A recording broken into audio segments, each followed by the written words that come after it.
Andrew Probate Judge Andrew Weathington. I appreciate you coming.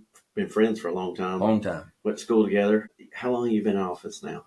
A little over 3 years. A little over 3 years. God, That seems like yesterday. I know, it's flown by. Yeah. So tell us a little bit about you. I like to start off with letting people may not know who you are. There may not be many of them, but some people may not. So tell us a little bit about yourself.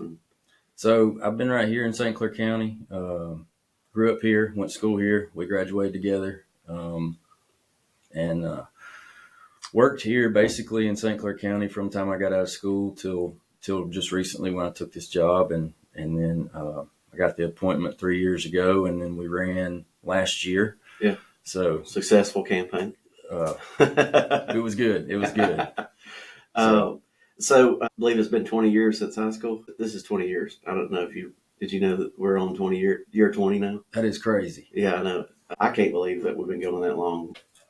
Hey, we've been friends for a long time. And when I heard you was running, I said, "Hey, you sure you want to get into politics?" Yeah. And he said, "I mean, yeah, kind of." And I was like, "Okay." I said, "Good luck. I got your back." Yeah. So, anybody that knows me growing up, I would not have ever thought I'd be here. Same goes for my job. Right. And I always said I'd never end up in politics. And so when it first arose, I went home, I talked to my wife about it. And so, we kind of toyed with it, and we had one little girl at the time. And so anyway, the more we talked about it, the more doors started opening. And so anyway, it's turned out good. I've enjoyed it. I don't do a lot of politicking type stuff, but I just try to go help people. I love St. Clair County. I love our people, and I just try. Yeah, we live in a great county. We do. We're still rural, and I like that. Yes. I heard Stan Bateman talk the other day, and he was talking about, hey, don't forget, we are a rural county. You can't call an Uber in any city.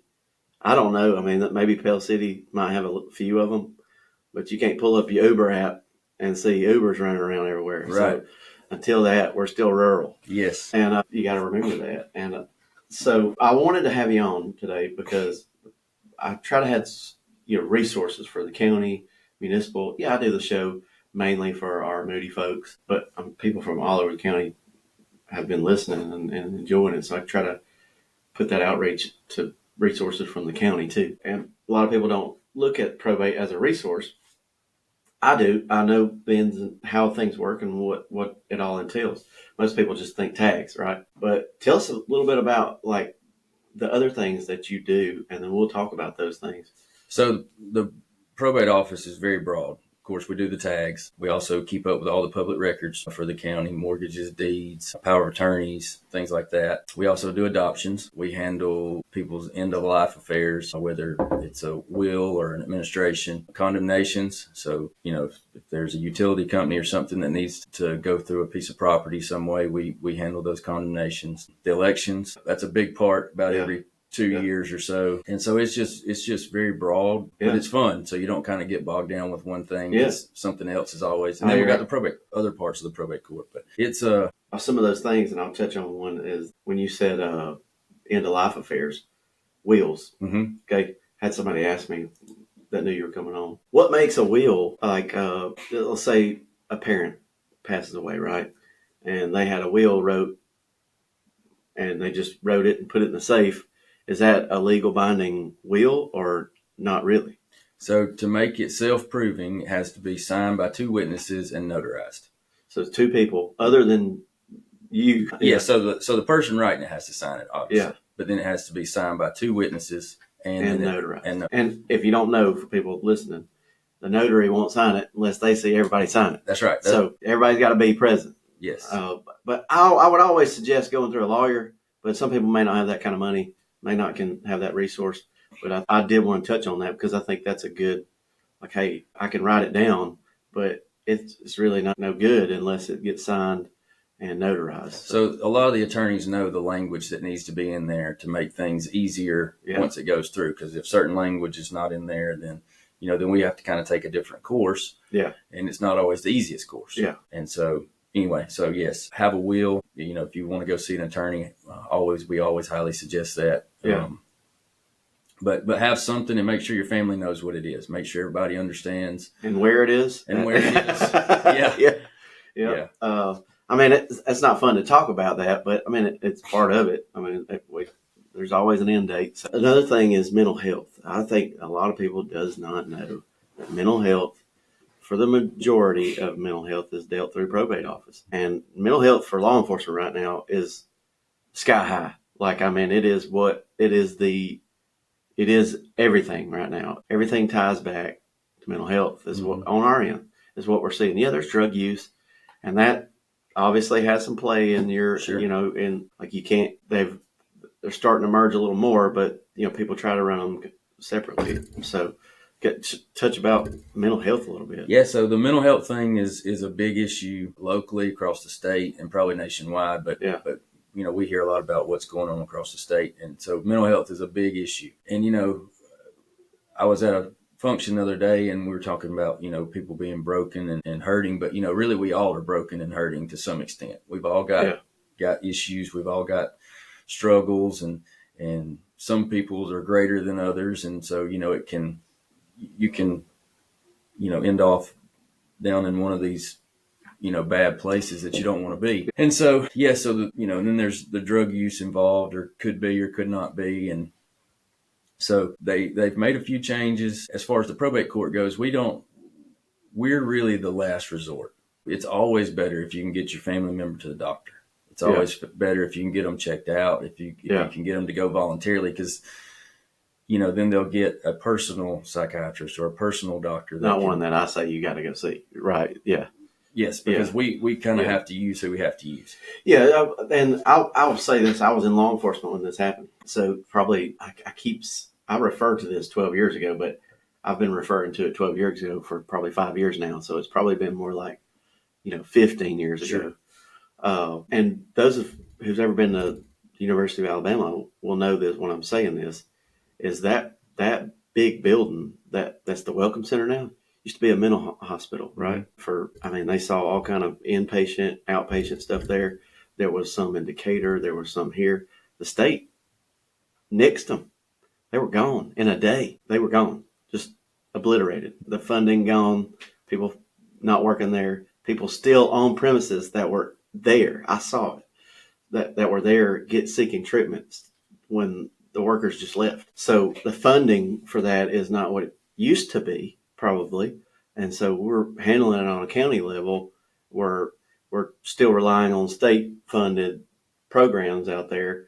And it's just overloaded from what I can tell. And people may not know this. My wife is assigned to the probate office right now. So she's the mental health officer for the county. And so I hear about it. I hear all the ins and outs of it. And it's just so many cases. So the need outweighs the resources. Yeah. By far.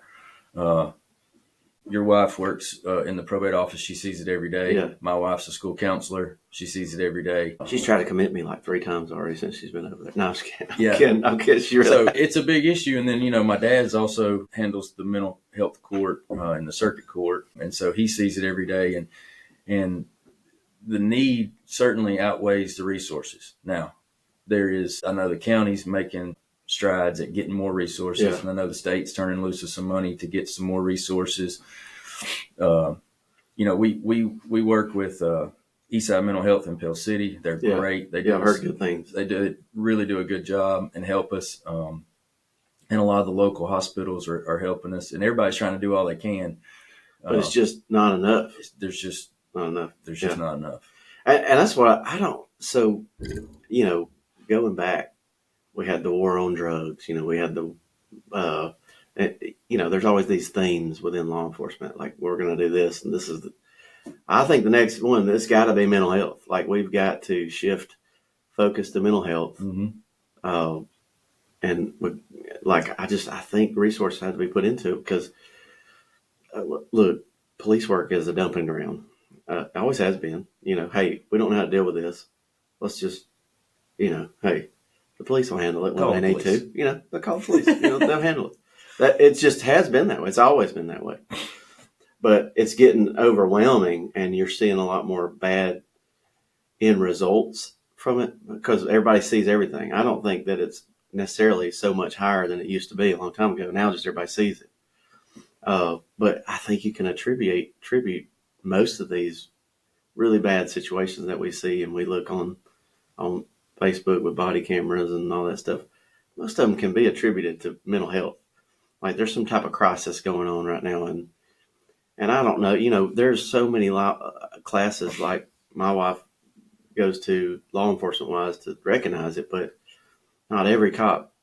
That's not their forte. You know, like she enjoys doing that and she's passionate about it, but not every cop's passionate about that. You know, they want to catch people dealing drugs or, you know, selling drugs or possessing drugs or burglars or something like that. You know, that's their passion. But they deal with mental health even with those people because who knows which one started first, the mental health problems or the drug use. Right. So do you run into that a lot? Yes. And so they've actually changed the law a little bit in the past year or so.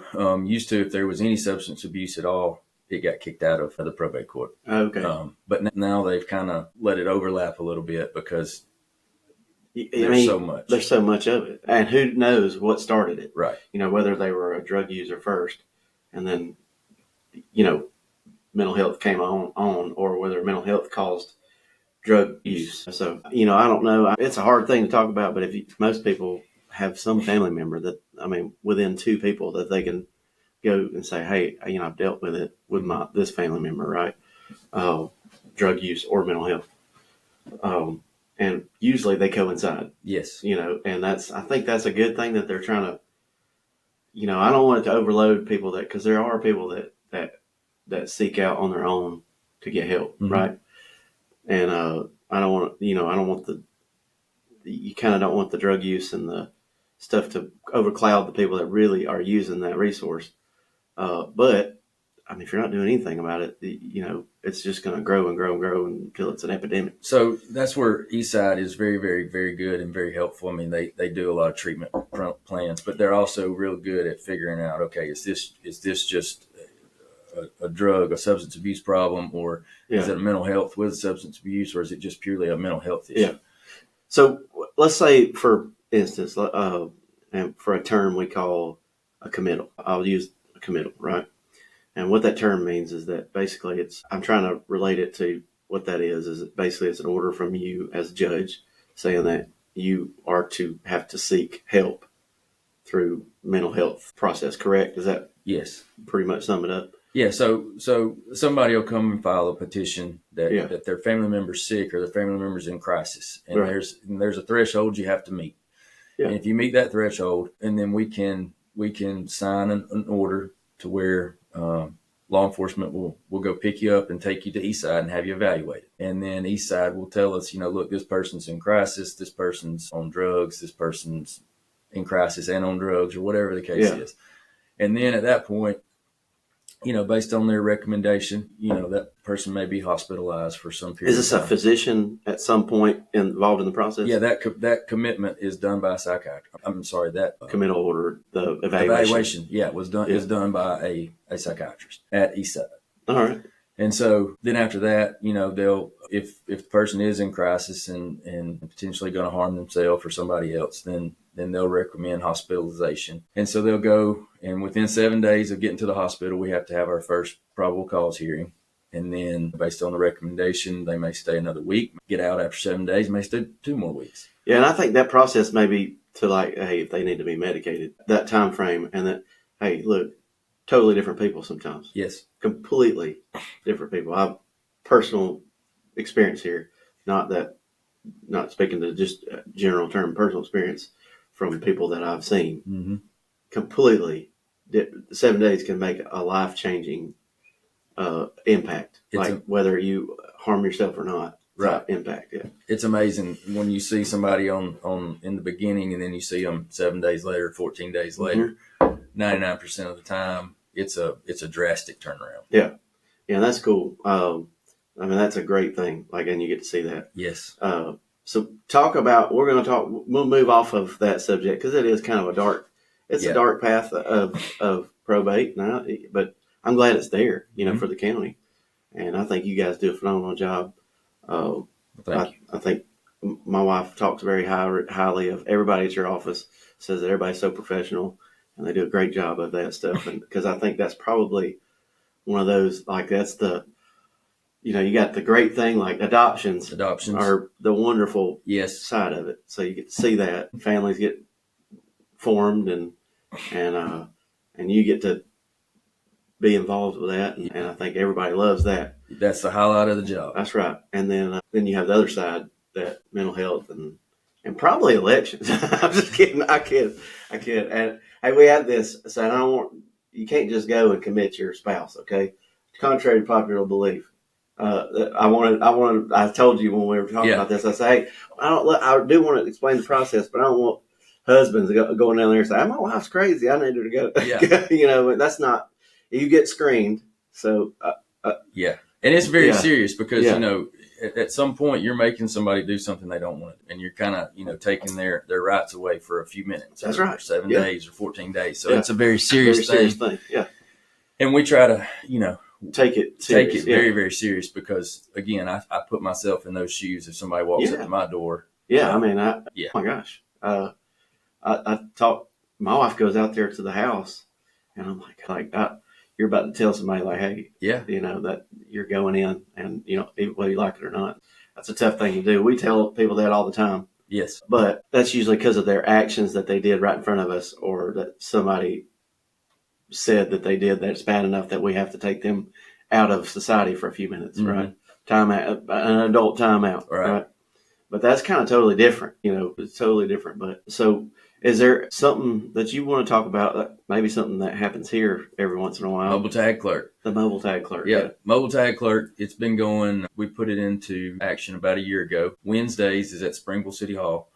Thursdays here at the Moody Police Department, 8:30 to 4. We have one of our clerks out of either the Pell City office or the Asheville office travel to those two locations, stay all day. We set it up originally just to do renewals because I remember when I didn't work at the courthouse, having to go renew your car tag was really just aggravating. If you live in a certain side of the county, it can be a drive. Yeah. And you got to take off work and, all the stuff. So we were trying to come up with a way to make it less painful just to go renew your car tag. And so we started with these two locations and it's worked really, really good. We're really pleased with it. Would love for more people to come out and see it and use it. We love it. It's been a success as far as I'm concerned here. It's been a success. It's mostly people from Moody, but I've seen a lot of people from other, like the St. Clair County side of Leeds. Yep.